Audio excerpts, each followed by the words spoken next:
Chemistry. I was lucky to have a really good chemistry teacher, and she made it everything interesting, the experiments we did and the information that she gave to explain the experiments, and I became very interested and I really enjoyed the chemistry. I really enjoyed history too, but I didn't become a historian. I ended up being a chemist.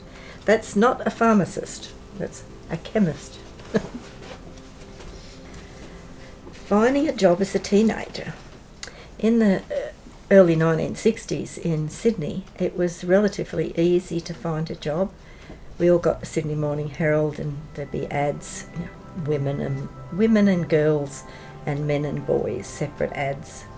And you could look through the ads and apply for a job, and if you're lucky you could get one the next week. The first job I got was in 1962, and I was 15. I'd just finished school, and it was in a laboratory, and I got the job because I could do multiplication of decimals, and at the time Australia hadn't gone to the metric system, so the other 36 people who applied for the job couldn't multiply decimals, so that's how I got my first job. Safety at work. Back in the 60s, things were not very safe, I suppose. My second job was in a chemical plant that processed chromium ore, and it's a very reactive chemical, and you can make 6 or 8 different products.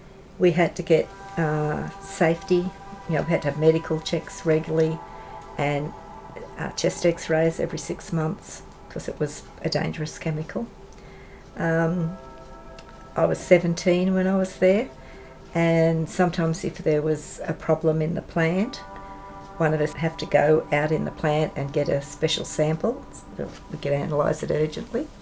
And I'd go out there as a 17-year-old with a very long metal rod, or the metal rod would be out there, and they'd open up the furnace for me, and it'd probably be 1500 degrees centigrade. I'd have to stick this thing in, bring the sample out, put it in the container and take it back to the laboratory and do an urgent analysis on it. And I can't imagine they'd let kids of 17 do that nowadays.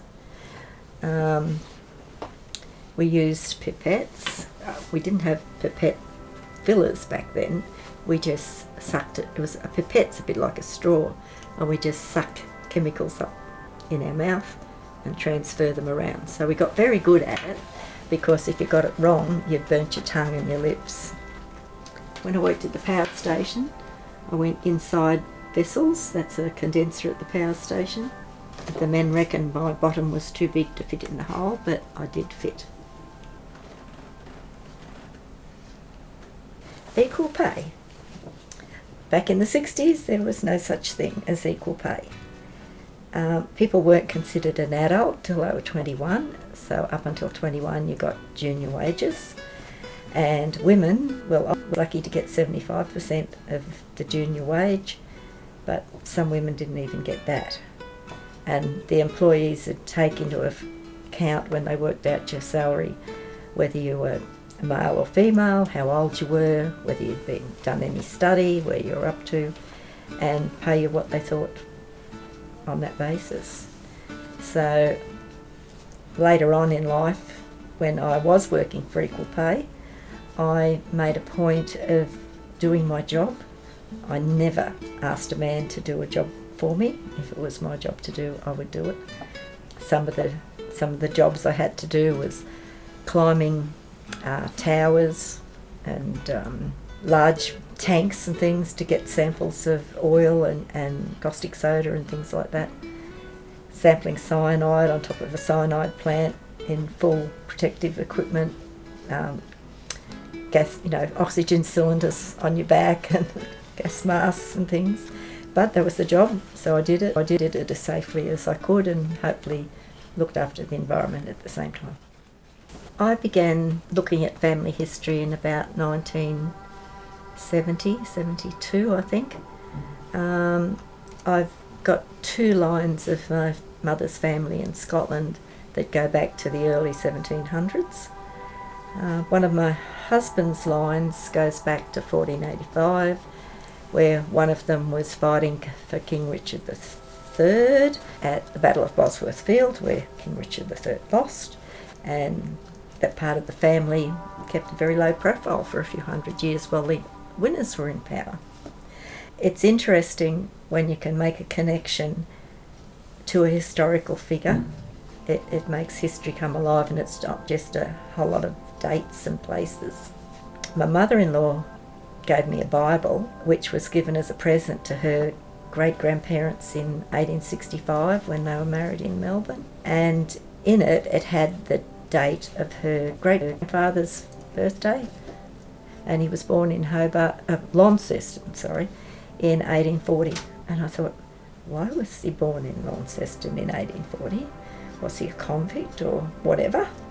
And it got me intrigued and started me researching her family history, which turned out to be really interesting too. Yvonne Cooper is a survivor, a family woman and a go-getter. I was a blood donor for over 40 years. I started when I was 21, and it's always been really important to me that, especially as I was a universal donor, my blood group can help anyone, so I tried to donate as often as I could. I also helped at the blood bank as a tea lady, but the tea lady at the blood bank is there not just to make a cup of tea, it's to be another pair of eyes for the nurses, so you can alert them if somebody has a reaction. So I found that very rewarding, and I liked helping people. I had a go at everything, so I did what was asked of me, even if I thought it was a bit strange for a woman to do. I did it the same as what was expected. I didn't use being a woman as an excuse not to do the proper job. I think young women today have got a lot of opportunities. They've probably got different pressures to what we had. Many a time had to do a job, and I would do it differently to the men, because I perhaps look at it from a different perspective, and I'd still get the job done, and I might get it done better and safer. But there's no reason why women can't do what they want to do today, as long as they live in Australia and not some other country. So yes, have a go.